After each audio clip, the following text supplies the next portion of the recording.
What's going on, everybody? So in today's video, I'm going to be going over everything you need to know about getting an FHA loan. And this video is only going to be about 10 minutes, but I'm going to cover the main concepts. And as a full-time real estate investor and full-time real estate agent, I've seen a lot of FHA loans. I actually have an FHA loan, so I have direct experience with it.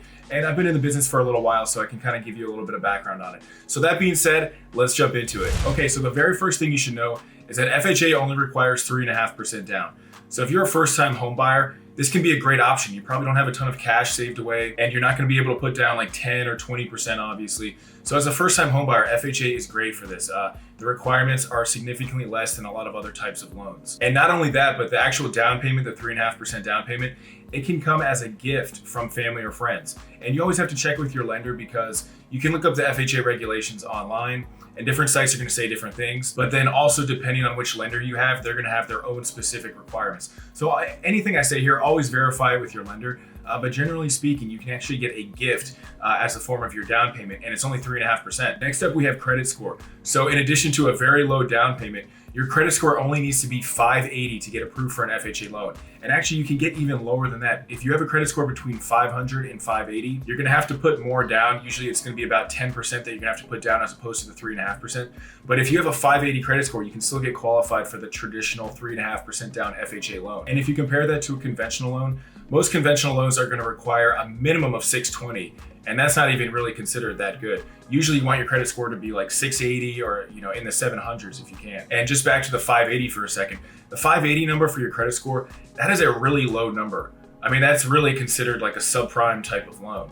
And look, if you have a 580 credit score or lower, I'm not trying to be negative or anything. We've all been there. I've had a credit score even lower than that before. But you really need like very minimal standards to get qualified for an FHA loan, which is really amazing for a first-time home buyer, or if you're an investor. And that leads me to my next point about FHA loans. So you can't technically use them as an investment property. If you use an FHA loan, it has to be your principal residence for at least a year. So you can't go out shopping for vacation homes or second homes or Airbnb homes or anything like that. You do have to live there for a year. However, after that year is up, you can rent it out. You can even, fix it up and flip it if you want. So a lot of people actually do that. They'll live in the property for a year and then have it as a rental property. And maybe they'll even get like a home equity line of credit on that so that they can use it to purchase additional properties. But it's a great way to get into the real estate investing business so long as you live there for a year, as well as just a great option for first-time home buyers. Additionally, what's cool about FHA loans is that you can actually purchase up to a 4-unit building for the FHA loan, which is really cool. I mean, you can get into apartment investing, commercial investing, just with 3.5% down. Most people, when they think about multifamily investing, they think about, 100-unit buildings and putting down hundreds of thousands of dollars. And this can actually be a great stepping stone into some of those deals. So you can purchase it, rent out the other 3 units. And also what's cool about FHA is that the underwriter and the lender will typically use the income from the other 3 rental units in the property towards your own income. So you could potentially qualify for more of a property. So if you're into the whole house hacking movement and living for free, and obviously who wouldn't be into living for free, I would recommend getting at least a duplex or try for a 3-unit or best yet a 4-unit, just because you're gonna have 3 different people basically paying your mortgage and likely giving you some additional cash flow every single month. The cash flow. The next thing you should know about FHA loans is that the appraisal process and the financing process is going to be a little bit stricter than some other types of loans. Like in terms of qualifying, it's going to be easy, but the appraiser is going to look at it a little bit more closely than a conventional lender would. And it's not to say they're extremely strict. Sometimes people make too big a deal out of it, but with an FHA loan, you can't just purchase a complete like fixer-upper. It can't have egregious things wrong with it. Like there can't be broken windows and like mold and holes in the roof and different things like that. It generally speaking just has to be in like livable condition. So you can still kind of purchase like a fixer-upper if you want to move in there, live there, and fix it up as you go, but you cannot purchase the extreme gut job type of property with an FHA loan. Another downside to FHA loans is the mortgage insurance premium that you're gonna have to pay every single month.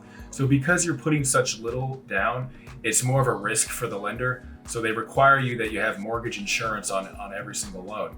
And it can add up. I have about a $500K loan right now, and I'm paying about $330 a month in the mortgage insurance. So it's almost like paying an additional condo fee every single month. However, 500K might be a high price property where you're at. So let's say the property was priced at 250K. Your mortgage insurance premium would, probably be between $100 and $200 every single month. And what a lot of people will do once they've built up some equity and built up some reserves is they'll refinance that FHA loan into a conventional loan. And so long as you have at least 20% equity in the property when you refinance into that conventional loan, the mortgage insurance will go away and you can save quite a bit of money with that. The only other way to get rid of the mortgage insurance is to get a new appraisal done. Now, sometimes you can get an amazing deal with an FHA loan, and after a year or two, you might already have 20% equity. However, there is a waiting period. As far as I know, it's at least 10 years. I think it's actually 11 years before you can technically get a new appraisal done and get the mortgage insurance removed. And this leads me to my next point about FHA loans.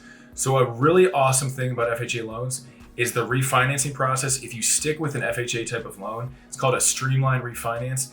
And it's probably the easiest type of refinance that you could possibly think of. There's very little documentation required with an FHA streamlined refinance. In most cases, they're not even going to verify your employment, they're not going to check your credit, and they're not even going to do an appraisal, which is really cool because if interest rates drop pretty low, then you could potentially save a ton of money with doing this type of refinance, and it'll be pretty hassle-free, unlike a standard refinance. Next up, we have closing costs. So when you're purchasing a property, you have to do the down payment of 3.5%. But then there's also usually about 3% in closing costs.